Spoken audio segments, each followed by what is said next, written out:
Dominique May, nous sommes contents de vous avoir également ce matin. Vous avez été pendant quelques années, de nombreuses années, directeur général de la Haute Autorité de Santé. Vous êtes le président de l'ANAP, l'Agence nationale d'appui à la performance. Vous êtes donc notre interlocuteur idéal aujourd'hui pour essayer de toucher à toutes ces évolutions. Je voudrais vous entretenir donc sur les transformations de notre système de santé. Si vous voulez, on va prendre un petit peu de recul et on va passer peut-être du micro, on a vu la microchirurgie ou la micro-intervention, à une macro-analyse avec vous. En quoi la période aujourd'hui, ce sera peut-être ma première question sur cette transformation du système de santé, en quoi la période vous paraît assez disruptive, pour reprendre ce terme?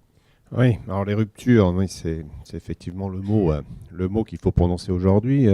Les ruptures dans le système de santé sont, pour une assez large part, enfin les ruptures potentielles, parce que le quotidien aujourd'hui est plus dans la continuité que dans les ruptures. Mais les ruptures sont, pour une assez large part, liées aux enjeux et possibilités de ce qu'on appelle la digitalisation ou la numérisation de la santé.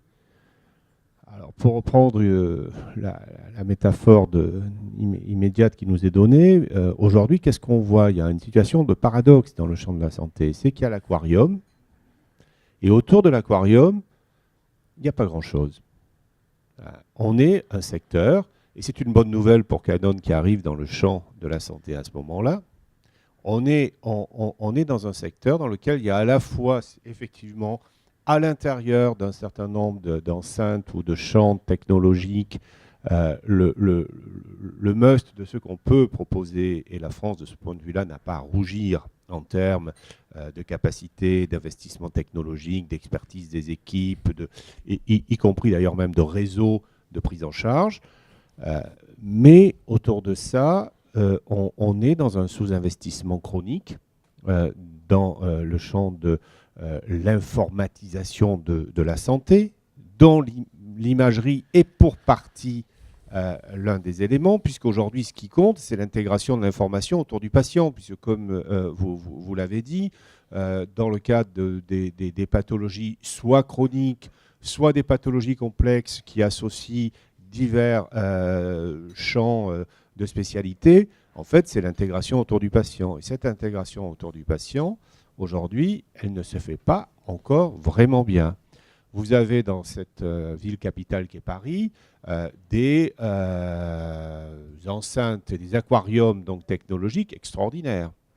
Mais leur capacité entre les différents aquariums de la rive gauche, je ne parle même pas de passer de la rive gauche à la rive droite, pour parler entre eux, ne serait-ce qu'entre eux, est déjà une gageure. Et quand il s'agit de relier cette information à celle du patient, alors là, c'est généralement la bérésina. Oui.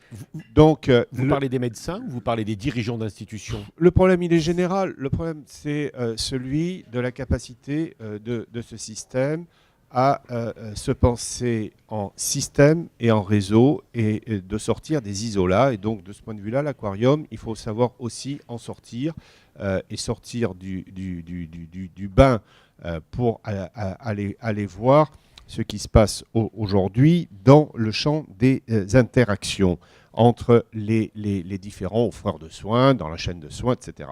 Alors, bon, ce que je dis est un peu provocatif parce que ce n'est pas si grave que ça s'améliore.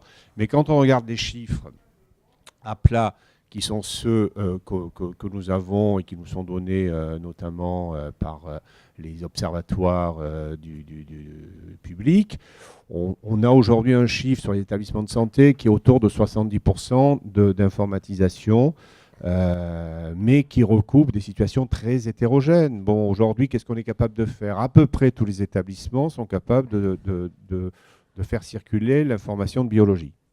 Bon, ça paraît quand même aujourd'hui un peu limité, mais quand même, c'est encore considéré comme un niveau de maturité dans beaucoup d'établissements de santé. Pouvoir avoir l'information de biologie sur le desk de l'office est considéré comme un progrès. L'imagerie, de ce point de vue-là, c'est vrai, n'a pas à rougir, parce que depuis déjà une vingtaine d'années, les PACS existent, circulent, mais la capacité des PACS à s'intégrer dans des systèmes d'information clinique, c'est déjà autre chose. Et les systèmes d'information clinique, eux, sont très déficitaires pour des tas de raisons qui sont, c'est vrai, plus professionnelles et culturelles certainement que technologiques, mais et peut-être liées aussi à la façon dont les politiques ont été conduites. Mais il y a de belles politiques. Il y a Hôpital Numérique, un programme du ministère, qui est d'ailleurs soutenu par l'Agence nationale d'appui à la performance, qui l'anime, qui a donné de beaux résultats et qui montre d'ailleurs, ça a été récemment documenté de façon assez probante, que tous les établissements qui sont embarqués dans ce programme ont un niveau de maturité de leur système d'information très supérieur aux autres. Alors ça paraît être une tautologie, mais en même temps, ça me prouve que quand on est accompagné, ça sert à quelque chose. Voilà, le constat, il est là. Alors, les enjeux, ils sont évidents. C'est certain aujourd'hui que, bon, on constate deux types, plein de choses dans les évolutions, mais c'est à la fois les pathologies chroniques qui, en fait, ont un besoin extrêmement fort d'intégration des informations autour du patient, y compris des informations d'imagerie. Les pathologies chroniques, ça devient, par exemple, le suivi des cancers. Hein, bon, pour une assez large part, ça devient une pathologie chronique.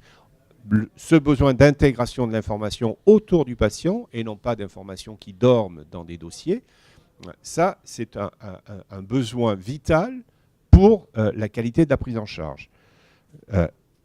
Ces informations sortent des établissements, ça aussi.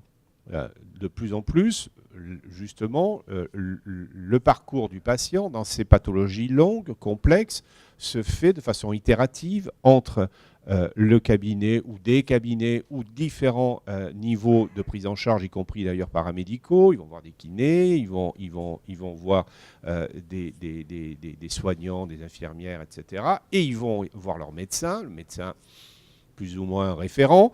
Et ce médecin, qui est généralement, soit il est hospitalier, soit il est à moitié hospitalier, mais ce n'est pas au niveau de la structure hospitalière qui va manager le patient, a besoin d'un scope complet de l'information, y compris celle de l'imagerie.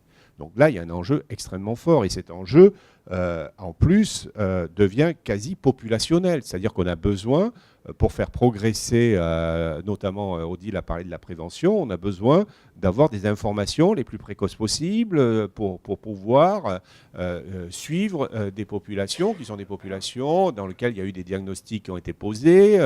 On est dans des situations où on va devoir les suivre sans nécessairement intervenir. C'est de plus en plus vrai. Vous avez parlé de la prostate, par exemple. Bon. L'intégration de l'information est majeure. Aujourd'hui, elle reste encore très parcellaire, très diffractée, et par ailleurs, la capacité des professionnels à parler entre eux reste un enjeu qui est... alors, cet enjeu, il est à la main de nous tous, parce que quand même globalement on voit bien, bon, il va y avoir des annonces sur la transformation du système de santé, elles vont aller dans ce sens-là, c'est-à-dire le sens d'une médecine qui se réorganise sur le territoire, qui sort de ces silos, qui oblige les professionnels et les incite fortement à travailler de façon collaborative et non plus de façon segmentée et hiérarchique. Bon, tout ceci, c'est dans l'air du temps. Donc il faut accompagner ce mouvement. Et là, de ce point de vue-là, moi je pense que les offreurs que les grandes firmes d'imagerie sont en matière d'offres technologiques. Alors, on est dans le champ de l'imagerie, dans ces secteurs dans lesquels, d'une certaine façon, l'offre technologique, quand même, structure pas mal les pratiques, même s'il y a un lien très fort entre les praticiens et les offreurs. Mais enfin, globalement, vous faites avec les matériels qu'on vous donne, vous contribuez à les perfectionner, vous êtes dans des partenariats de R&D avec les constructeurs. Mais enfin, quand même, globalement, l'offre, et ça, c'est une constante qu'on avait dans le viseur à l'HS, l'offre technologique structure les pratiques. Donc, il y a une responsabilité du côté des offreurs et des leaders d'opinion clinique et des experts qui travaillent avec eux à aller dans le bon sens. Il faut prendre les bonnes directions. Il faut vraiment, de ce point de vue-là, être proactif et s'inscrire dans ces orientations qui sont ces orientations jugées de façon consensuelle comme celle vers laquelle on doit aller, mais qui parfois résistent compte tenu des viscosités et d'un système qui est encore très éclaté. Vous avez l'impression que les dirigeants du système de santé, alors on ne cite personne, mais d'une manière globale, les prises de conscience de ces enjeux de médecine aujourd'hui très technologisés qui nécessitent des coopérations entre les hommes, les acteurs, etc., ces prises de conscience existent? Oui, la prise de conscience, elle est là, mais entre la prise de conscience et le passage à l'acte, vous avez encore, ça paraît ahurissant de le dire, mais vous avez encore une part pas complètement négligeable des praticiens de cabinet qui ne sont pas du tout informatisés. Du tout. C'est-à-dire qu'ils n'ont rien. Bon. C'est envisageable aujourd'hui, dans le champ des activités de tous les jours, d'imaginer qu'un médecin n'ait même pas de quoi mettre une carte vitale dans son lecteur. Il n'est pas un lecteur pour mettre la carte vitale de son patient. Donc ça existe encore. Donc il y a de ce point de vue-là quand même des progrès immédiats et donc certainement, et c'est du reste, on le sait, c'est ce que les pouvoirs publics essaient de faire de façon très proactive, c'est investir dans ces champs technologiques fortement dès lors que on est certain que les usages suivront. Par exemple, le programme Hôpital numérique qui a assez bien marché, qui se termine, il va être remplacé par un nouveau programme qui va s'appeler, je crois, Open.